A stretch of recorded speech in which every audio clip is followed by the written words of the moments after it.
here you have a former president committing gruesome murders, convicted by the country, and very few people have paid attention, actually, until this week when he did not show up to go to prison. Medieval crimes are being committed. I come with clean hands. Victims of horrific crimes want justice. We don't have anything better than this. This is Asymmetrical Haircuts, your international justice podcast, with Janet Anderson and Stephanie van den Berg. This episode was produced in partnership with justiceinfo.net. All rise. Hi, Janet. Hi, Susanna. Oh my God, that's a twist, isn't it? It's not Stephanie, it's Susanna. Stephanie is here lurking in this meeting and we'll see her in the picture, but she has lost her voice and Susanna very kindly is ventriloquizing or something like that for her. So Susanna, why don't you just tell us who you are? I'm a journalist and I'm an ex-CNN producer, formerly based in London. But I've been living in the Netherlands for the past 10 years now. And for the past 6 months, I've been working behind the scenes at Asymmetrical Haircuts. And so it's lovely to be on this end. Great. Nice to see you stepping out of the shadows. And joining us also today is a person who's described on his Zoom identity as Maître Brody, also known as Reed Brody. Hi, Reed. Hey, how you doing? Fine. Thank you for joining us. Reed last appeared at the end of 2022 when he was then talking about all kinds of exploits that he's been up to in his very long career as a human rights advocate, but particularly about the trial of the former Chadian dictator Hissène Habré. And we invited you this time, Reed, because you've recently been attending the appeals decision in Suriname of the former president, but maybe we'll get into the nomenclature as how else we want to describe him, Desi Bouterse. Along with 4 others, they were found guilty of involvement in killings of 15 different government critics way back in December 1982. That's more than 40 years ago. But before we get on to Bouterse, I've had another legal issue I just wanted to raise with you, Reed. Did I or did I not steal your analogy likening the genocide case against Israel at the International Court of Justice to the World Cup? Did I steal it, Reed? Well, I came up with it, but you may have come up with it yourself. But it was kind of amazing. It was the international law equivalent of the World Cup finals. As a lawyer, to see the entire world watching as these two, as South Africa and Israel slugged it out, I mean, it was gratifying. It was an amazing case. And I just want to say in my own defense that I thought that I came up with it by myself because I was scrabbling for a way to make it clear to my student daughter, who's not so completely involved in this world as I am, as to how big a deal this was. But I'll come back to you, Reed. What do we all feel about using terms like the World Cup to describe this? Susanna, you also used blockbuster, didn't you? Why did you use that? I did, yeah. I used that on one of our social media posts about the ICJ hearing for our podcast last week. I used it because this case, as Reed said, was garnering a lot of media attention. It was a big deal and lots of people have been interested in it. And I was at the ICJ on Thursday in front and there were protesters. There was a whole media circus. It was a big deal. I know that some have raised a point saying that it was possibly an inappropriate word. And I can understand that. We want to take these cases seriously. But I also understand using it from a more layman's perspective, like from my own perspective, to get across just how much of a big deal that it is. And we certainly don't want to trivialize it, but we do want to explain in as few words as possible just how important it is. Well, let me turn back to you, Reed. What do you think about using this kind of layman's language? I mean, that's part of what this podcast is about, is trying to explain things sometimes for a non-legal audience. Do you think we trivialize things? No, I don't. I mean, for 3 months, as Israel has been, raining death and destruction on Gaza, everybody is saying, where is the law?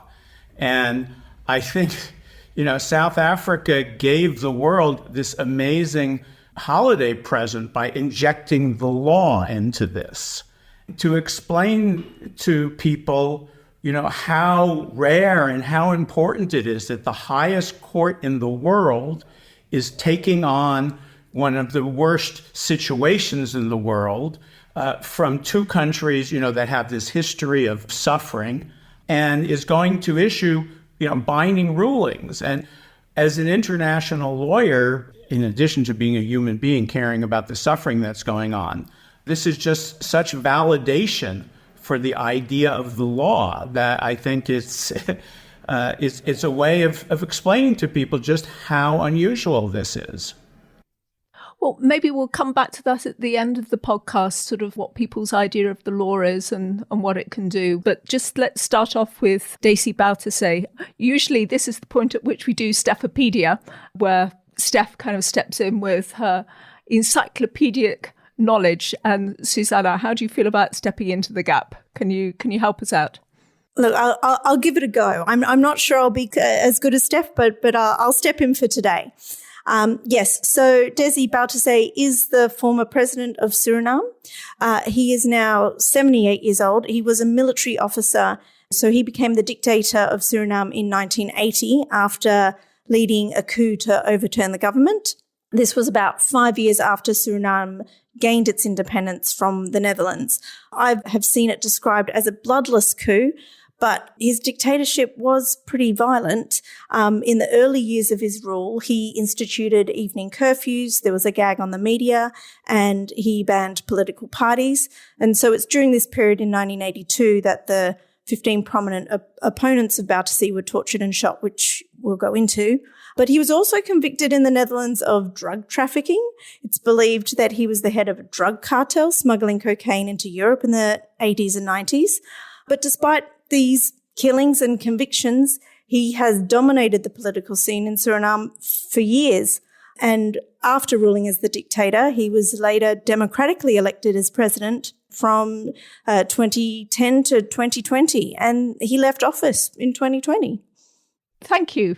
Good summary. Reed, why don't you bring us into the trial itself? You're a member of the International Commission of Jurists, and I believe that they sent you to cover this appeals hearing. I assume the trial had been going on for some time. The actual conviction was some time ago, and then this appeals hearing was later.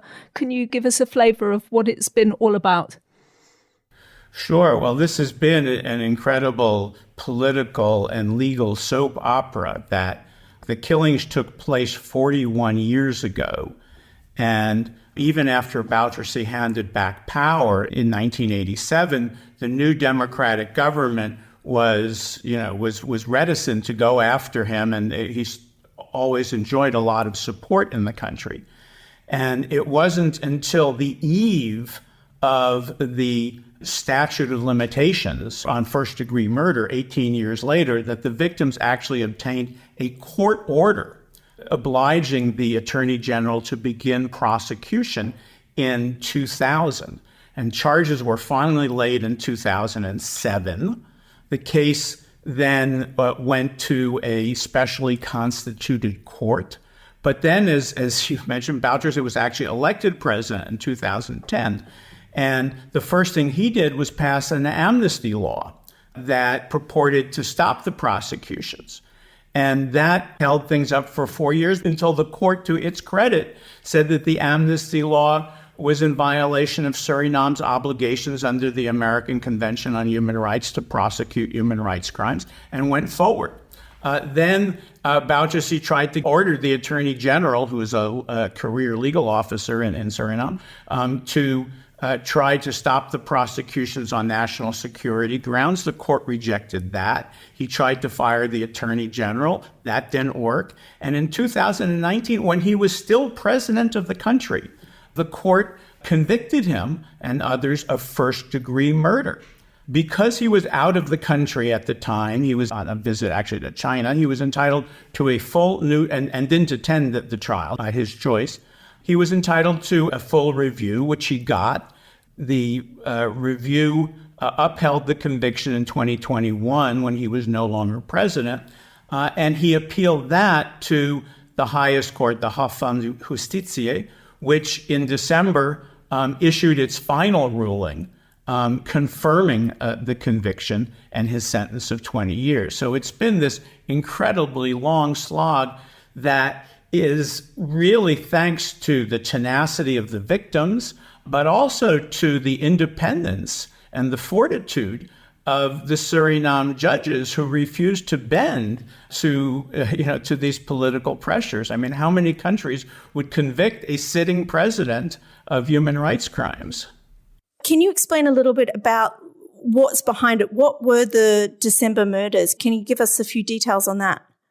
So these were very gruesome murders. Basically, Bouterse, who was the military ruler at the time, took 15 of the leading opponents, lawyers, journalists, business people, newspaper editor, and took them from their houses at 2 and 3 in the morning, brought them to a fort in the capital, Paramaribo, had them viciously tortured. The labor leader was castrated, for instance, and then they were killed and their bodies were dumped at the morgue.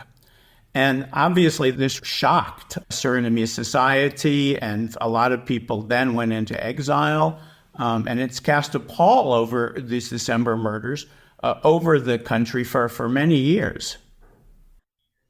I've been conscious as a Anglophone journalist how little we've actually heard about this in the press, whether British, American, and even some European. But here in the Netherlands, Bouterse has been a regular feature of practically every bit of press that I've read about in the last 20, 30 years that I've been living here. Also, this is Steph's input. Thank you, Steph. The family actually went into exile. They wound up in the Netherlands. But just why do you think, Reed, that this has all got so little attention worldwide? Well, it's kind of amazing. As you say, in Holland, it's front page news. The conviction was on the front page. I was all over, Dutch press and TV. Once you go outside, I mean, Suriname is an isolated country. Most people I tell about it don't know where it is.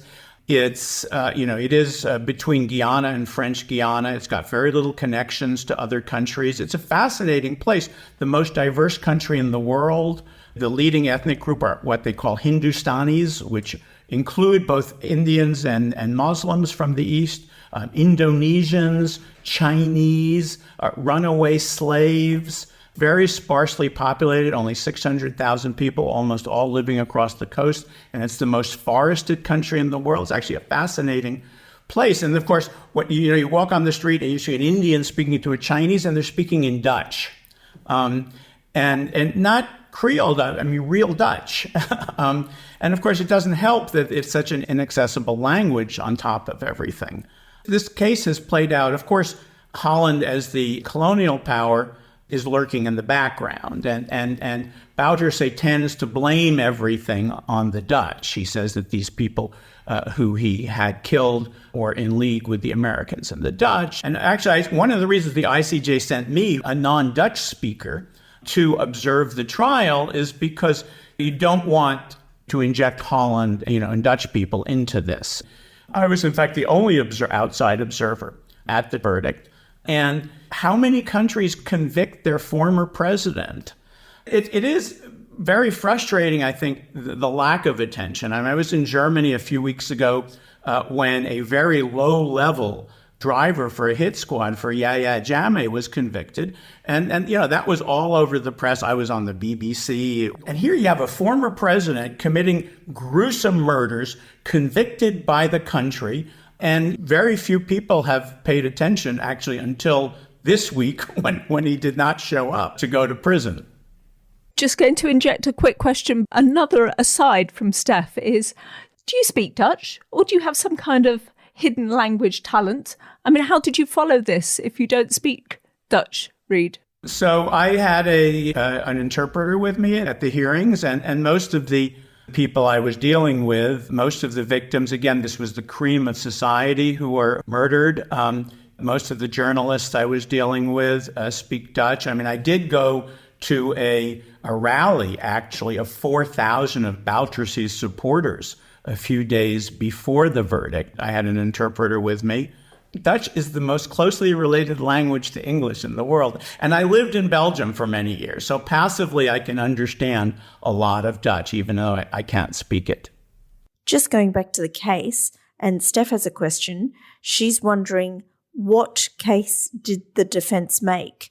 I know you've mentioned that Bouteille claimed that he had political opponents and political rivals, and that they were the cause of these accusations of killings. So what was their defense? Yes, they argued that there was a plot with the Netherlands and America, but they never presented any evidence to show that. Bouteille said that he was not personally involved. He took political responsibility, but that he had nothing to do with the actual killings. And on appeal, one of his major arguments was that it was not premeditated murder.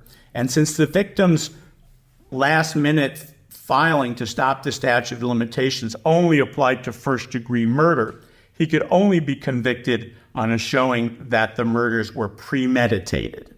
And so a lot of the evidence, both at the trial, but also, the discussion on review, came to the question of whether or not these were premeditated. And the trial court and the appellate court found that they were premeditated murders. And in terms of the whole case, Reed, I get the impression from you that there are a few things that really struck you. This idea that there's a country that's put a former president on trial, that's pretty rare, but also the tenacity of the families of those involved. What was the thing that really struck you about this? Yeah, in all the cases that I've been involved in over the last 20, 30 years, the driving force has been, the victims and their families. And victims don't give up. 20 years later, 30 years later, you killed my parents, you killed my brother, you killed my husband. I'm going to fight for justice. And in this case, it was only the victims who brought that case in at the end. One of the victims who I was with, Lilian Gonzalez, her husband was a lawyer. She's a lawyer. She actually, like many people, actually left for the Netherlands afterward, where she became the commissioner for the Netherlands of anti-discrimination. She became the international executive chair of Amnesty International. People who have the not just the courage, but the sophistication.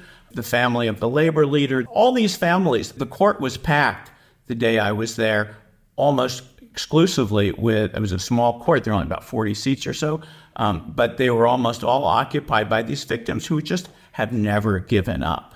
And then I didn't meet any of the judges who were on the case, but what I found quite impressive was that at each instance, judges went forward dispassionately. The president of the country is trying to press an amnesty on you, and you go to international law and you say that this amnesty violates. Very few countries would invoke international treaties to press forward on cases when the president and the majority party in the country are trying to stop a case. And so the one word that I did keep using in Dutch was rechtsstaat, the rule of law. Surinamese are very proud of this concept of rechtsstaat. I saw that in play from beginning to end, and I was very impressed. And I've become an evangelical for this case and for how Suriname applied so proudly the concept of rechtsstaat. So what now? He's not there. His wife has said that he's not going to put himself forward. Do we know about his capture, the search for him, his imprisonment? Apparently there's a cell being built for him. And also we have this aside from Stephanie. We have to keep reading the aside, Susanna, otherwise, it's like she's not here. And the aside from Stephanie says, Dutch media are reporting that the Suriname media says that Bouteille may be in Venezuela. What's your comment, Reed? Yeah, so he was convicted on the 20th of December. He then had a certain amount of time to request a pardon. And when that period was up, he was asked to turn himself in. And then on Friday the 12th, he did not turn himself in. As you say, there was a lot of discussion first as to where he might be held. And it turns out that they are building a cell within a military hospital for him. I think they're concerned not just, for his safety, but also his kind of riling up other prisoners. And it was generally considered the best solution would be to keep him in a cell where he could have visitors as normally, but where the perimeter is guarded, obviously, by the state. He did not show up on Friday the 12th. His wife said she doesn't know where he is. The head of the party says he's in Suriname. But there is a lot of speculation that he has fled to Venezuela or to Cuba. I mean, he always styled himself as a revolutionary. At the rally I went to of his supporters, there was a big poster about revolutionaries in America where you see him with, Che Guevara and Bolivar and Fidel Castro and the like. But there are a lot of calculations here because his party is the second biggest party in the country. And they are contesting elections in a year and a half. And it's not necessarily a good look for your party leader to be seen as a coward hiding out in some other country. We don't know where he is. The authorities have egg on their face for not tailing him better. I think they are committed to bringing him to justice. I met with the foreign minister. I met with other officials. But at the moment, they don't appear to know where he is. Well, I think that's a case that we're going to probably have to come back to at some point then and see what happens. But thank you. Just before we finish the podcast, I wanted to make what might seem a bit of a leap, a bit of an odd link. But what was in my mind over the end of the year and the beginning of the new year was another old man, Henry Kissinger, the former Secretary of State of the United States. He turned 100 during last year, but he's never faced any kind of justice, any kind of trial for any of the atrocities that many people accuse him of being linked to. One of the reasons why I was thinking about him was because on an entertainment podcast, they were saying, let's describe the other side of Henry Kissinger. And they described him very specifically as a star fucker, that he was somebody who hung out with people in Hollywood all the time and was renowned for the affairs he had. And it got me just really annoyed thinking about people thinking about him like this. In my mind, I just wanted to contrast the two different fates of these two different men. But before we get into any more of the detail, Reed, maybe you could take on the role of Readerpedia and tell us what we need to know about Henry Kissinger. How would you describe his legacy? I think he is certainly responsible for as much human suffering as anybody in my lifetime. Probably from Chile to Argentina to Bangladesh to East Timor to Cyprus to Iran, Cambodia and Vietnam. There are millions of people who are dead because of Henry Kissinger.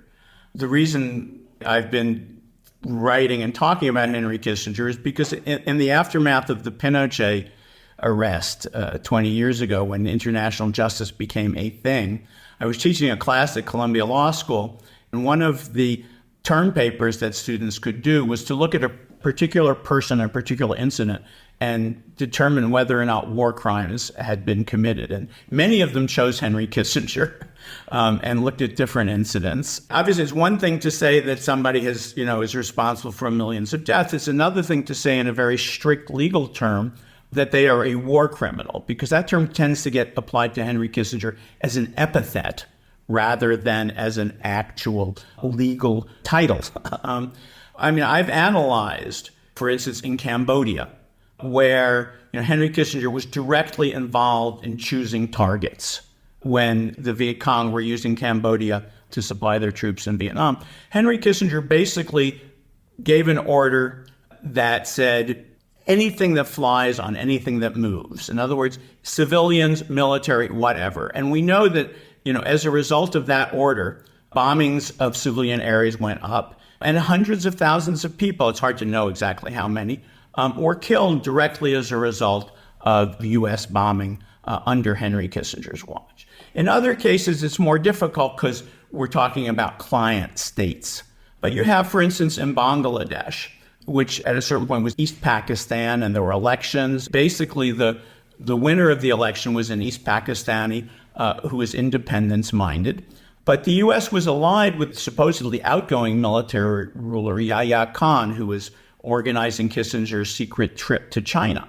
When the Pakistani military began its genocide in East Pakistan, killing in particular Hindu minorities, but raping tens of thousands of people, people in the U.S. State Department in Dhaka, the capital of what was then East Pakistan, were warning Henry Kissinger directly about the killings that were going on. So we are being complicit here in a genocide. The U.S. ambassador to India, former U.S. Senator Keating, told Nixon and Kissinger in the Oval Office that we are participating in a genocide. Kissinger had the State Department guy fired. They called Keating a traitor.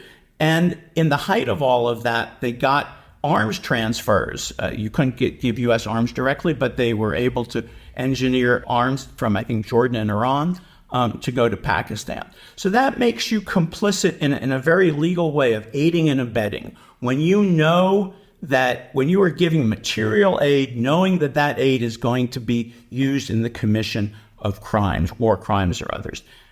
So why was he never brought to court? Why was he never even questioned? Is it just a case that he was from the right country? He's from the United States, so there wasn't a chance.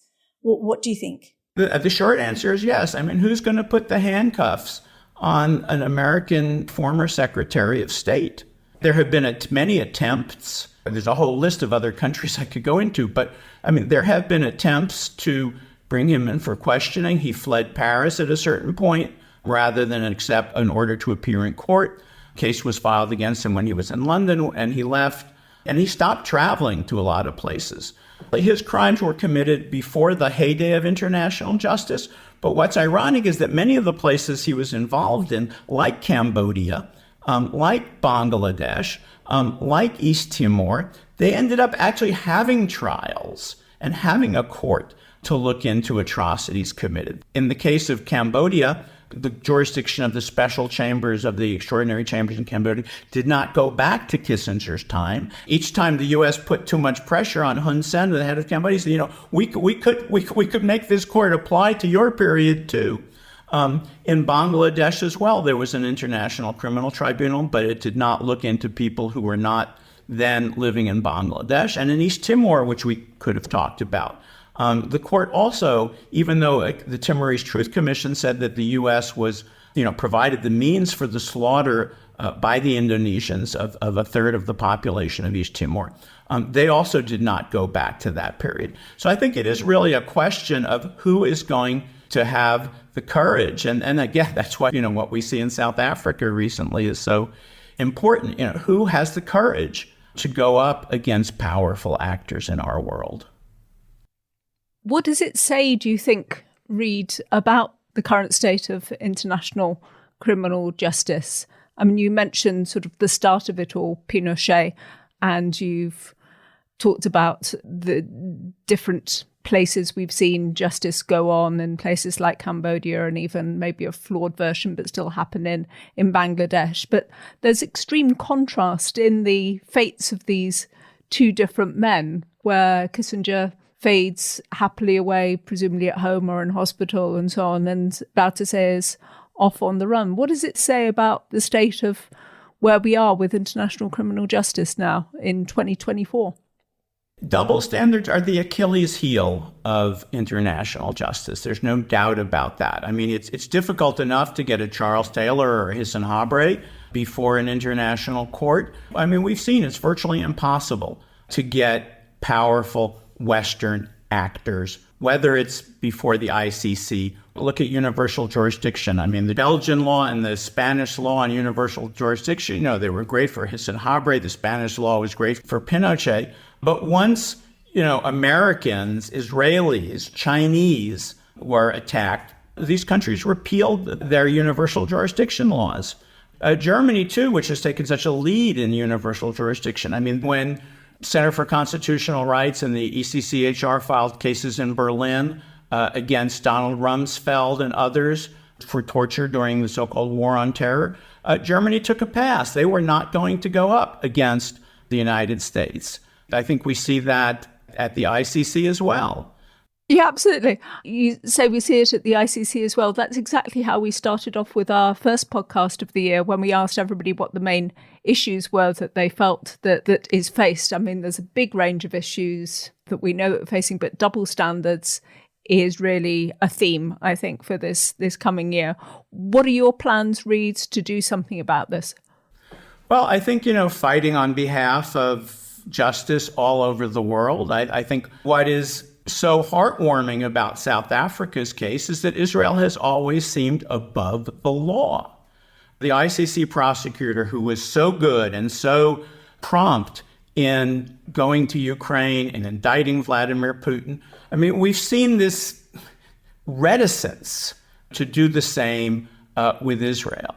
One of the exciting developments here is the use of the International Court of Justice as a human rights court. I mean, up until recently, there were very few human rights cases at the ICJ, and they were only brought by parties that were connected to the conflict. And in actually the case I was involved in, when Belgium brought Senegal to the ICJ to order it to prosecute or indict or extradite Hissène Habré, Senegal challenged Belgium's standing. And the court responded that any country that ratifies the Torture Convention has standing because these are obligations erga omnes partes. And then Gambia, which I think was one of the highlights of the decade in international justice, took Myanmar to the ICJ under this precedent.